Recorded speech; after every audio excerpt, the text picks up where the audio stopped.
पोइ उते जेको धरती जेको हीअ आहे न सॼी धरती जंहिंखे चवंदा टे न धरती जे जेके टी हिसे ते धरती ॿियो सॼो पाणी आहे। उन पाणी मथे हीअ जेका धरती आहे हीअ ॼण त छिप वांगुरु पई आहे। उते जेको उहो धरती जो जेको टुकड़ो हो उन टुकड़े ते इंसान जहिड़ो नसल जॾहिं पैदा थियो तॾहिं हू टुकड़ो जेको आहिस्ते आहिस्ते ॿिनि टुकड़नि में टुटो। हिकिड़ो टुकड़ो समुंड में हीअं सफ़र करणु लॻो, हिकिड़ो टुकड़ो समुंड में हीअं सफ़र करणु लॻो। जेको समुंड में हीअं सफ़र करणु लॻो उहो अची हिते हिमालय जो जेको जबल आहे इन जे पासे मां उहो टुकड़ो धरती जो अची हिते मिलियो। जीअं पाण में मिलियो त उहो वॾो हिकिड़ो ज़िलज़िलो थियो ऐं धरती जे हीअं पंहिंजे पाण रगड़जण जे करे उहा जेका हिकिड़ी छिप हुई वॾी जेका आहे उहा उभी थी पई ऐं उन जे करे हिमालय जबल जी पूरी कतार जेका आहे न इहा पूरी कतार जबलनि जी उन धरती जे ॿिन्ही प्लेटनि जे मिलण जे करे थी। ॿिन्ही प्लेटनि जे करे मिलण जे करे थी त उन में जा जेके वॾियूं वॾा जबल ठही पिया पोइ उन जो माहौल हिकिड़ो अहिड़ो बणिजी पियो उते पाणी जेका आहे उहो गरजणु लॻो ऐं हीअ सॼो इलाइक़ो जेको बरसगीर जो पाण चऊं था इन बरसगीर जे सॼे इलाइक़े मां उतां पाणी भेड़ो थियणु लॻो ऐं हेठि वहणु लॻो।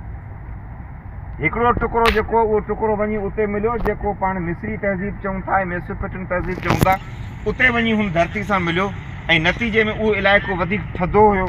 उहो नसल उते वञी कमु कयो ऐं ॿियो माण्हू जेके आहिनि हिन ते हलिया इन में के टुटा के भॼिया बाक़ी जेके बचिया उन्हनि पंहिंजा नंढा नंढा ॻोठड़ा ठाहिया। पोइ हिकिड़ी वॾी नदी जेका आहे उतां जेका निकिती जेको वॾे वॾी नदी आहे उहा निकिती उहा नदी आहिस्ते आहिस्ते अची हिन समुंड में जेका आहिनि छोड़ कई उन जा पासियूं कुझु शाखूं ॿियूं बि पैदा थियूं।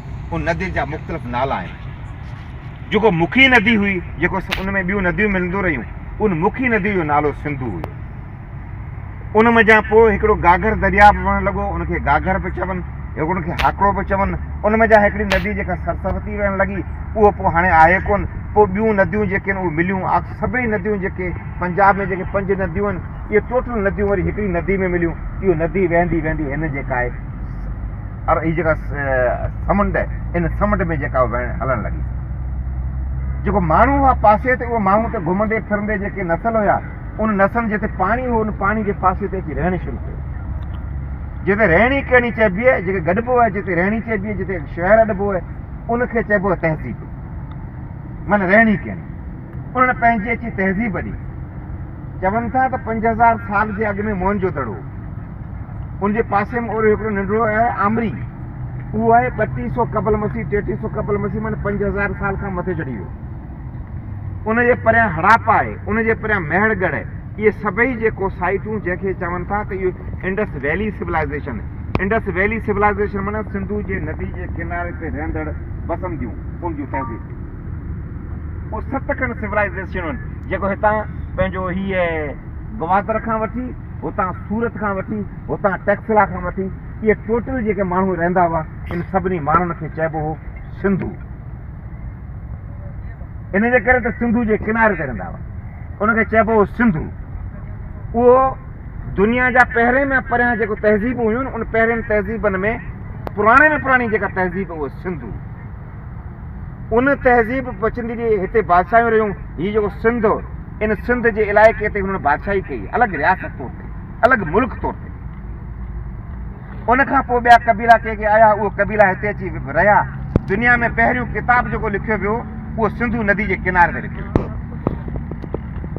दुनिया जी तारीख़ में जंग में जेका पहिरीं जो किताब लिखियो वियो उहो बि हितां जो जेको ॾाहो माण्हू उन लिखियो। उन किताब जो नालो आहे अर्थशास्त्र जेको पंडित कोटलिया चाणक्य लिखियो। दुनिया में 3 वॾा अज़म आहिनि अकबर आज़म अशोक आज़म ऐं सिकंदर आज़म। सिकंदर आज़म यूनान जो हमिलो करे सॼी दुनिया खे फतह कयो पर हुन शिकस्त जेका खाधी उहा सिंध खां खाधी ऐं सिंध जो ऐं हिन बरसगीर जो जेको बादशाह हो पोरस उन पोरस खां जेका आहे उहो हुन शिकस्त खाधी। जेका दुनिया में पहिरीं हिन धरती ते जेके कबीला हुआ उन कबीलनि में हिकिड़ो कबीलो जेको कूल हो ॿिए कबीले जो नालो संथाल हो। संथाल जो कबीलो उनजी जेको किर्त हुई उनजो धंधो जेको उहो धंधो हुयो शिकार समुंड जो शिकार करणु ऐं जंगल में शिकार करणु। हीअ जेको तव्हांजे कम्यूनिटी जा अक्सर माण्हू भाऊ टगड़ खे छॾे जेके पिंगीरीअ जा ऐं मिठी थ्री जा जेके माण्हू जेको चओ था तव्हांजी जेका ज़ात आहे इहो ज़ात उहो जेको संथाल कबीलो जेको सिंध जो पहिरियों कबीला 2 कबीला उन संथाल कबीले सां तव्हांजो वास्तो हो। माना पाण जेको माण्हू आहियूं हीअ जेका माण्हू वेठा आहियो जेको हिते जेको दरबदर थी वेठा आहे उहो सिंध जो पहिरियों जो कबीला कूल ऐं संथाल, उन मां संथाल सां तव्हांजो वास्तो आहे, जेको बुनियादी पहिरियां कबीला। उन खां पोइ ॿिया कबीला बि हिते आया, जिन तहज़ीब जंहिंमें द्रावड़ी कबीलो आहे, पोइ आर्या आया, पोइ ॿिया कबीला आया, पोइ ठहिया। पोइ हीउ किसो हलंदो रहियो। हीअ अलॻि सिंध, अलॻि रियासत रही आहे, अलॻि सिंध वतन रहियो आहे। हिन जूं हदूं जेके तमामु वॾियूं आहिनि, उन ते जेको उन सॼी जेको असांजो नसल हुयो, जेको असीं जीअर आहियूं, उन जीअर जो सबबु इन जे करे आहियूं त हिते सिंधू दरिया वेंदो। सिंधू दरिया जे पाणी जे करे असीं जीअर आहियूं। सिंधू दरिया जे वेहण जे करे अनाज थियणु लॻो, ऐं अनाज जे असांजे अबनि ॾाॾनि खाधो, ऐं हिते असीं रही सघियासीं। ऐं हू असांजा अबा ॾाॾा न हुजनि हा त असांजो बि वजूद कोन हुजे हा। असीं अॼु जेको वेठा आहियूं, असांजे अबनि ॾाॾनि जे करे हू जीअरा हुआ, उहो खाधा सिहतमंद रहिया, तंहिंजे करे असीं आहियूं। जंहिंजे करे असांजे वजूद जो कारण बि सिंधू दरिया आहे। उन सिंधू दरिया ते हिकिड़ी पूरी प्लानिंग कई वई आहे 1.5 सदी खां। उन सिंधू खे सुकाइण जी साज़िश थिए थी। उन में अंग्रेज़नि जे टाइम ते इहे मामला थिया, वॾियूं कमीशनूं ठहियूं, पर जीअं पाकिस्तान ठहियो त पाकिस्तान में असीं आज़ादु वतन तौर ते शामिलु थियासीं, पर असां सां धोखो थियो। उन धोखे थियण खां पोइ 3 जेको दरिया हुया, उहे 3 दरिया जेको हिन में शामिलु थींदा हुआ, जंहिंजो पाणी सिंधू में शामिलु थींदो, उहो जेको हेठि वेंदो, उन दरिया खे 1960 में विकिरो करे छॾे। बाक़ी जेको मथे दरिया, उन दरिया ते डैम था ॿधणु चाहिनि। मतिलबु जेको